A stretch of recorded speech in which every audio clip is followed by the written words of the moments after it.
असरवा लगाई के माई रोहस भाई नाही धीर धरे, भाई नाही धीर धरे, भाई नाही धीर धरे।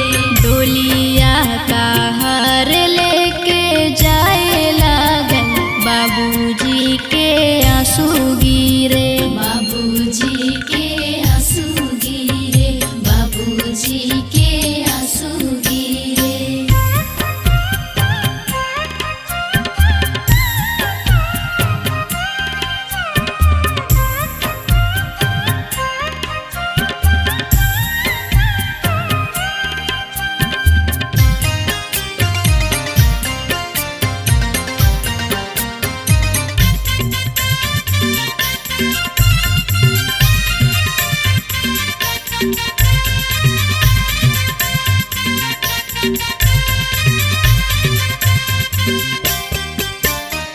देवेली आशीष अपना बेटी के माई, सुखी परिवार रहे, सुखी परिवार रहे, सुखी परिवार रहे। बाबूजी के पगड़ी बचैहा बेटी, कोई कुछ नहीं कहे, कोई कुछ नहीं कहे, कोई कुछ नहीं कहे।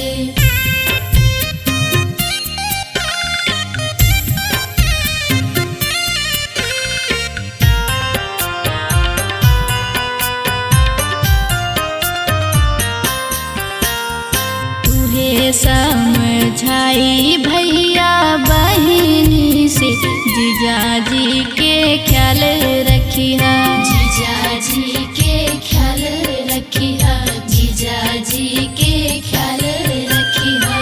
सास ससुर भसुर गोतिनिया से बहिनी प्यार रखिहा, बहिनी प्यार रखिहा, बहिनी प्यार रखिहा।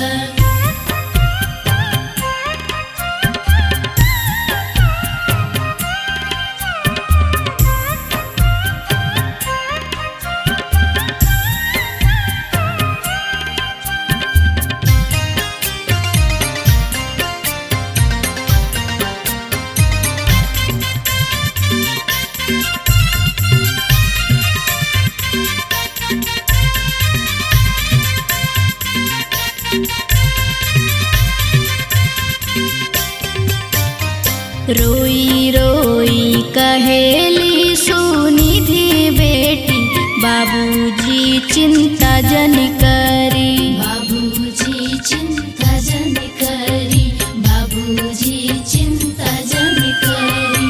अखिया से दूर भले जात बानी, रहब राउर दिल के जोरे,